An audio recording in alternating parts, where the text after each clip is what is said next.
Hello and welcome to another Star Citizen podcast. It's the end of January and I'm here with the lovely Zinnia. Say hello, Zin. Hello, Zin. And we're going to be talking about the long slog to Alpha 3.18 and some other little extra bits that we're getting in 3.18 that you may not have been aware of.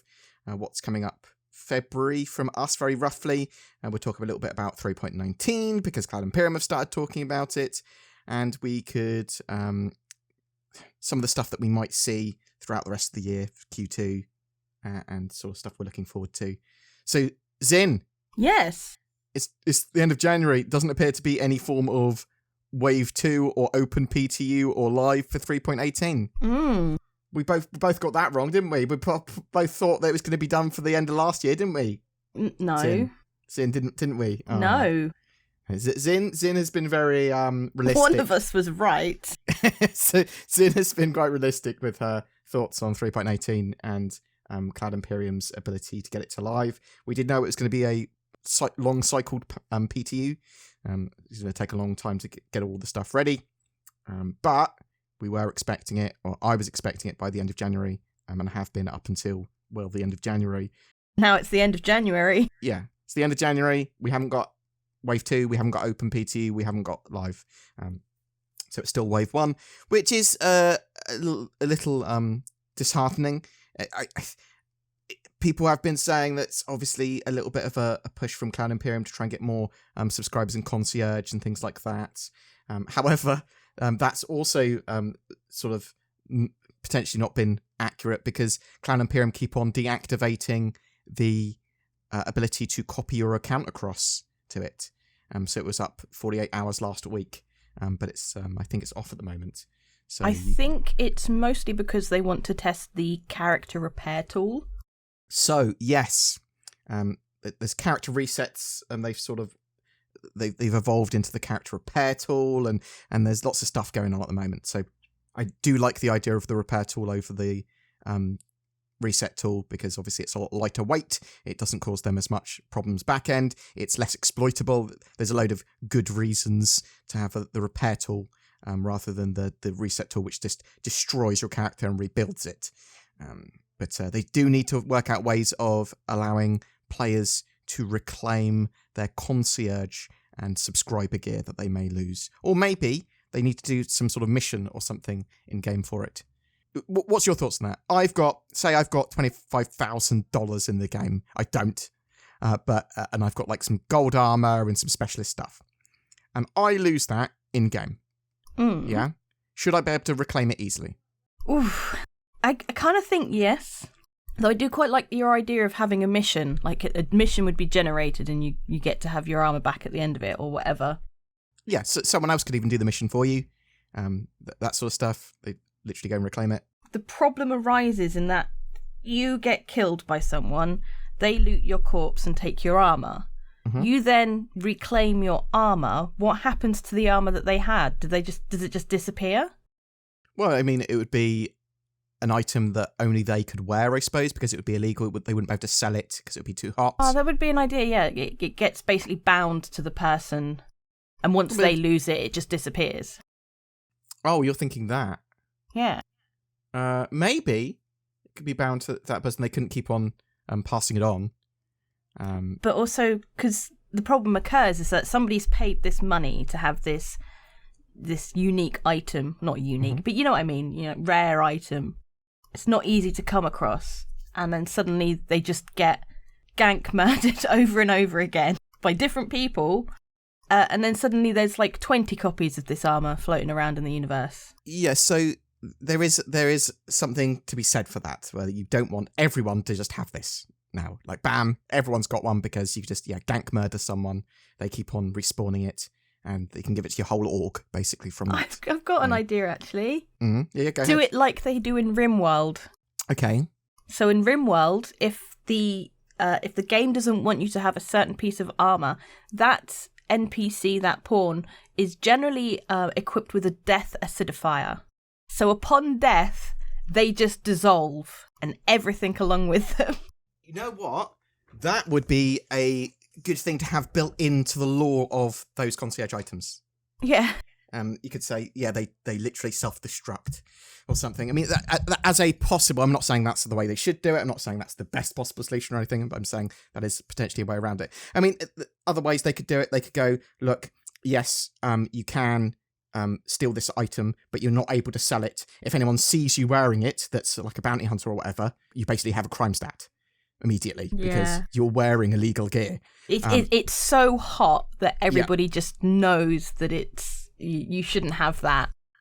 Yeah. And so I think that works. But also, there's a lot to be said for, well, it's not as much of a problem once there's lots more star systems in the game and there are some that are safe or not. Because then it's your choice whether to take your expensive gear out with you. And you're not going to be repeatedly gank murdered, probably not in Stanton eventually, once there are lots more star systems and the game's live.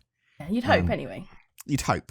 But also just a more sensible way of getting those items back in game. Like, yes, you can get those items back, but it takes a month because, well, the concierge have to make sure it's you and then they have to have them built again and all that sort of stuff. So there are ways around it so that you can have them be able to be reclaimed and someone not be like, well, that's just lame. But also that you can't just spawn 1,000 of them for your whole org. But some people might not agree with exclusive items like that anyway. They might be like, well, that's stupid, golden armor. I want golden armor as well. Well, you can get it by mugging people. We'll just have to see how that works out in the end. But yeah, that I thought that's an interesting conversation. People, tell me what you think in the comments. So, we're still waiting on 3.18. I'm excited for 3.18.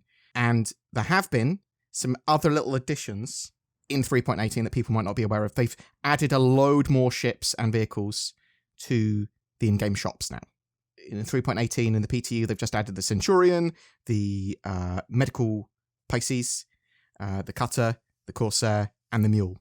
And they're about to add the Scorpius. So I believe that means that all ships and vehicles up until the Intergalactic Aerospace Expo 2022 are now available in game. Will be available in game with 3.18. Yes, that's a great thing. You can buy them all. Expect their prices to be sort of dialed in during the PTU phase before going to live. But that means pretty much every ship that's viable in game is available in game other than the Vulture. Is there a particular reason why they don't have the Vulture? Because the Vulture is being released in 3.18. Oh, okay, yeah. And they like to have a 3-month exclusivity period, typically, around that, before they say, yes, this is available to purchase in game. So it's flyable, so anyone that's bought it for real money sort of gets that exclusivity period, and then bam, a little bit later, everyone else can buy it. I don't really care about that sort of thing. I mean, some people will be annoyed about it, some people like the idea. It's an alpha, don't really mind. I'm able to test these ships during the PTU phase anyway, so I don't really mind about the live phase and not having access potentially, although I do have a Vulture, so that's going to make a raspberry sound. That's my thoughts on that. What do you think? What do you think about the 3-month exclusivity window? I think, as I've said before, if that's what Cloud Imperium wants to do, that's what Cloud Imperium can do. 3 months isn't a long time to wait. No, not in the world of Star Citizen. No. And there's other things that have a 3-month exclusivity window that are pretty cool as well, because you can find subscriber items and stuff like that in the loot pool after 3 months after they've come out. So you see all these exclusive items that you can get each month. If you're a subscriber, well, you can actually find them in loot boxes typically. So what else do we have?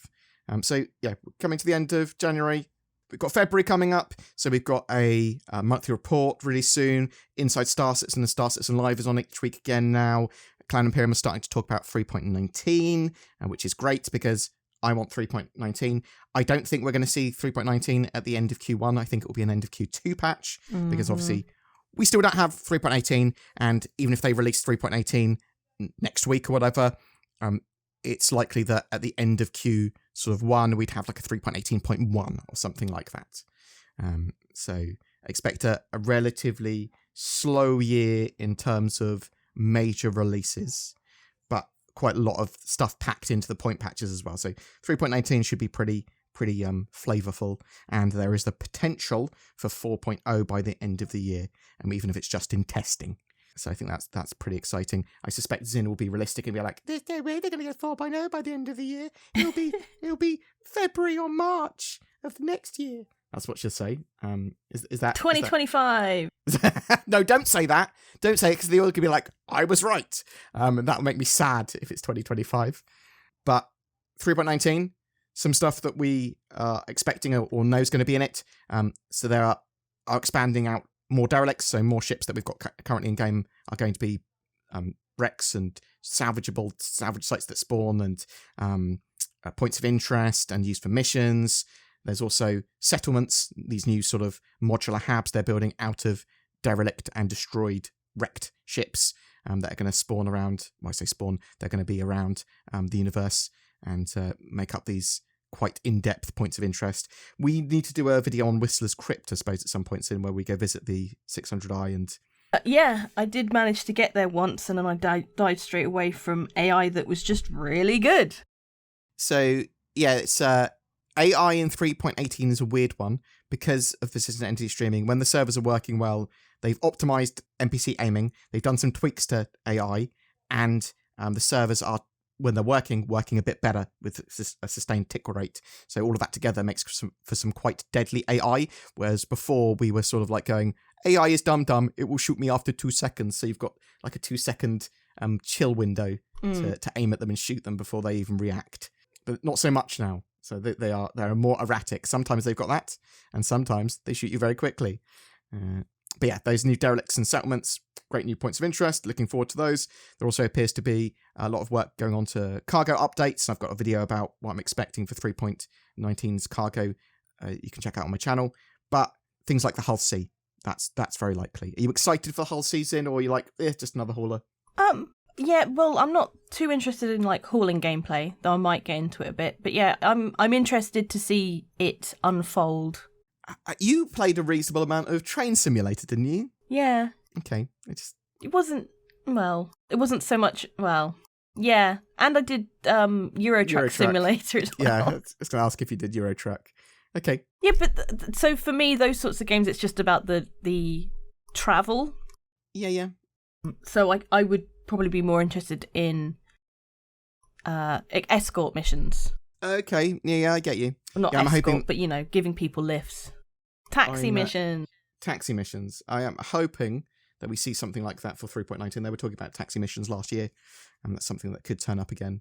We do know that Cloud Imperium also want to have 32 SCU cargo containers, so big cargo containers. They're looking at things like ship-scale tractor beams. That could potentially be for 3.19 to move those large cargo containers around. It makes sense. Times and costs associated with loading and unloading cargo. So obviously cargo gameplay makes up a huge portion of how the dynamic economy and the economy will work for the game. And if this is done well, then I think a lot of people are going to be happy that enjoy Euro Truck Simulator, but also enjoy making money in-game that gets wiped. Oh, sad times. 3.18's got a full wipe. Sad times. Or good times. It depends on how you see it. So, other things that I'm hoping to see, sort of by the end of Q2, maybe. Bounty Hunting 2.0. So maybe this is a way you get back your stolen golden armor.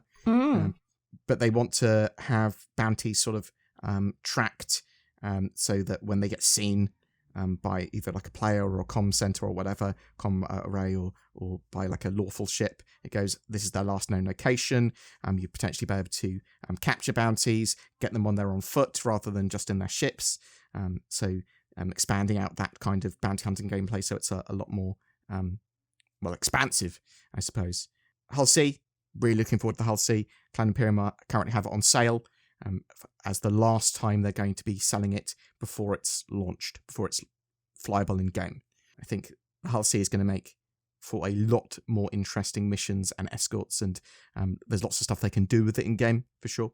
Vulcan, are you interested in more Star Citizen performance, or do you get relatively good performance anyways? In I get all right performance. It's certainly not terrible. It's definitely better than it used to be. Like all the little changes that they keep making and improvements are adding up for me. But I do, when I'm in game, hear a lot of people complaining, and I guess they just don't have the best of systems, unfortunately. We've had problems before, at least you have, around Orison and occasionally around gas cloud runs, threat, stuff like that. Yeah, I think Orison's probably the worst offender. Yeah, so hopefully Vulcan will make stuff look better, give us traditional graphics options, and also help a huge range of PCs, be they high or low end, or anywhere in between, just have more frame rate. Just have a higher frame rate. Something I am very excited about, and Cloud Imperium said it was coming along very well and might be turning up sooner than we expected, is Lorville 2.0.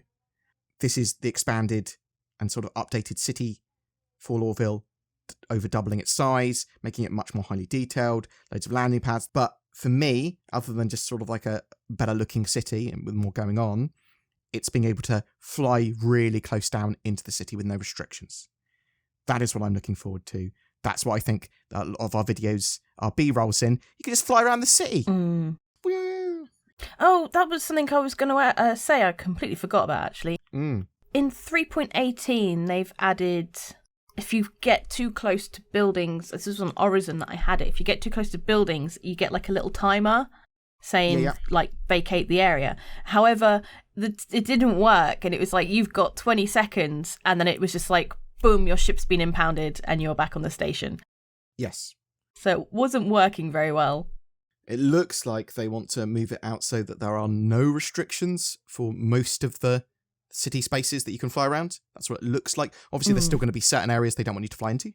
And they will be like either AA turrets or impound you or push you away, some form of solution. But just having players be able to fly around much less restricted around cities. Oh, superb. Good idea. And all the updates look great. Like the city looks absolutely fantastic.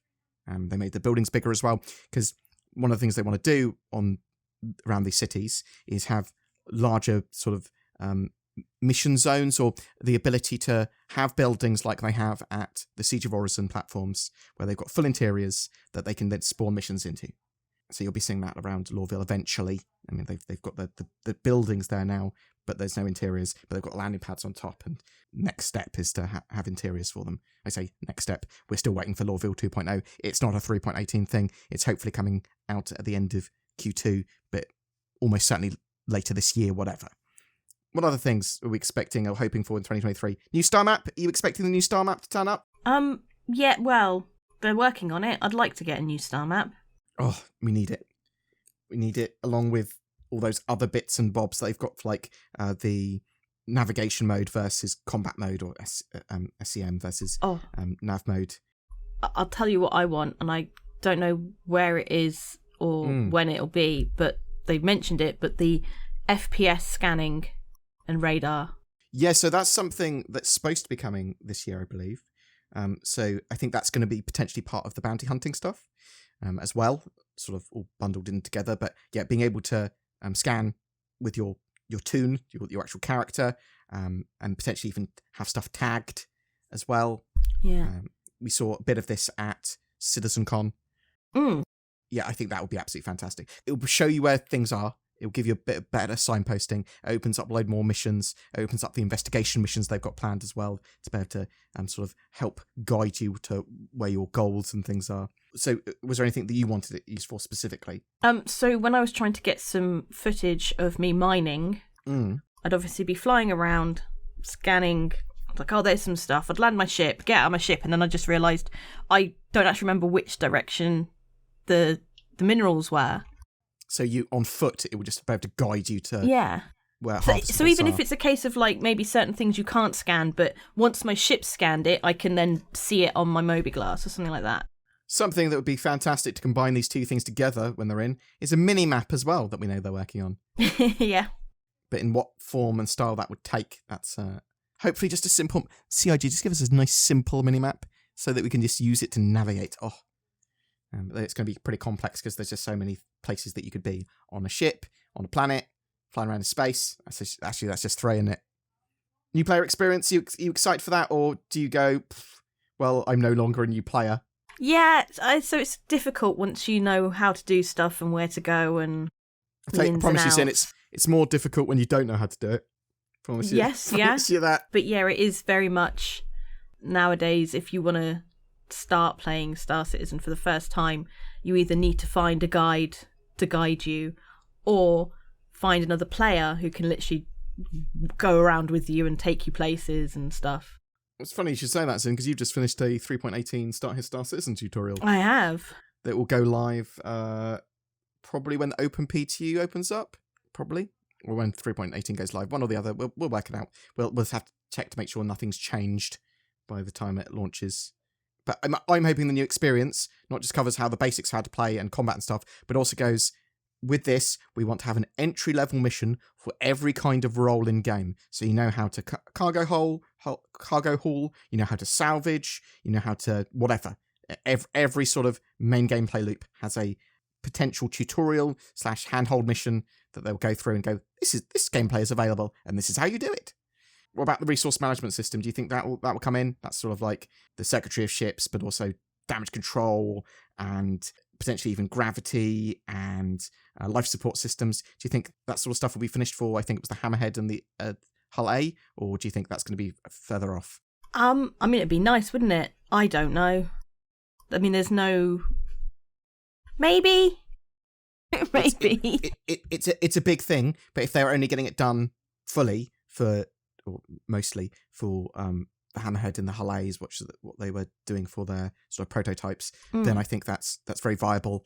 And then they can, while they're bringing ships up to gold standard and making them ready for physical components, they can sort of all bring them up to that sort of resource management level. Hopefully because they need to have that done for Squadron 42 as well. I think that's something they're going to be pushing for this year. So hopefully that with some new combat stuff, combat updates, a bit more variety in weapons, the navigation mode versus the SCM modes. I'd like to see ballistics balanced, but I think that might come after sort of physical armor and physicalized components after the resource management system. Do you think we'll see 4.0 by the end of the year, Zin? No. Okay, well that's good. That's good to know. I'm hoping that we see it in testing in some form, even if it's just Evocati testing. Yeah, I think testing is a possibility. Yeah. I'm not overly sold on 4.0 being ready by the end of the year now. Just because, look, 3.18 is still not out, even to open PTU by the end of January. It's obviously a very complex patch, persistent entity streaming, and the way they're doing shards. Yes, there's a lot going on there. They want to get, so 3.18, one of the reasons it's not to wider wave PTU is because they want to get shard isolation in. So basically they were seeing that their data pipelines for shards were affecting each other. Even when one of the shards was sort of like being quiet and wasn't busy, it was getting sort of affected by some of the busier shards. And they're going, well, that shouldn't mean for a laggy or sort of degraded shard because of another shard. That's not how we want it to work. So they want to give each shard its own pipeline so they don't affect each other. As soon as that is done and quickly tested, then it will go to wave 2. There's just so much going on with persistent entity streaming and all the new content for 3.18 that, yes, it's taking a long time. It is disappointing, but also, as I said in one of my videos, you don't want to rush them at the last stage to getting this patch out. They can't have patches go back. They can't have them regressing in terms of stability and playability and accessibility. Like, that would just not be appropriate in the way that they're doing Star Citizen content now. They have to be playable, fun patches. Do you sort of agree with that, Zin, or would you prefer, you could agree with that and also have another point of view, but do you think they should just be trying to push out content as quickly as possible and then fix it all later, or it has to be in a much more playable state? No, I agree with you, definitely. Like, they have to be improving with every patch. Yeah, just because of the way they've decided to release. Even if the stability is the same and the gameplay is the same, there's still going to be new content. But it shouldn't be, oh, this is worse than the previous one, this is unplayable. Yeah, oh god. I remember 3.0 and single-digit frame rates, if you were lucky. There's been some interesting things with Star Citizen. Yeah, so February coming up, we've got loads of new content. And I say new content, we'll be covering 3.18 a lot once it goes live. Hopefully in February, we'll doing a load of gameplay and going through all of the locations there and all the new content. And if you've got any specific videos you'd like us to cover, any specific content you'd like to cover in form of a video, then please chuck it in the comments below. Say goodbye, Zin. Goodbye, Zin. Thanks very much for watching, guys. You take care. And get involved with the monthly giveaway, because it will be the last time you can do that before we switch over to February's giveaway. Thanks for watching. Bye. Using my vast powers of deduction, I have deduced that you may have eyes, and to make use of those, you might want a Tobii eye tracker. They're 15% off until February 9th. They're natively supported in Star Citizen for eye and head tracking. Oh, I can look around everywhere. Check out my links below for that, or go to toby.gg/BoredGamer to get that fantastic deal. Ooh. It's a new year, time for resolutions, a brighter future. I'll make myself better each day. Or I could just stay at home and play computer games. But what if someone steals my house or bank while I'm otherwise preoccupied on the internet? NordVPN.com/BoredGamer. It's probably the best VPN deal of 2023 already. Not only does it provide security, anonymity, and accessibility on the interwebs, but I haven't heard of anyone with NordVPN having their house stolen. Thanks, NordVPN. Now no one will know what type of degenerate anime I watch. Get NordVPN, you filthy animal. You deserve it. Every month we have a ship giveaway. For January, we are giving away an Argo Raft, the reinforced advanced freight transport ship, a dedicated cargo hauler that should see some additional gameplay in 2023. This also comes with a Star Citizen game package and lifetime insurance. All you need to do to be in for a chance of winning that is comment on any of my videos made during the month. More details in the description below. If you'd like to further support the channel, then please consider becoming a YouTube member with the join button under my videos. You could even become a Patreon. There's links below to that. But liking, subscribing, commenting goes a huge way to help the channel grow. Thanks so much for watching, and I hope to see you in the verse.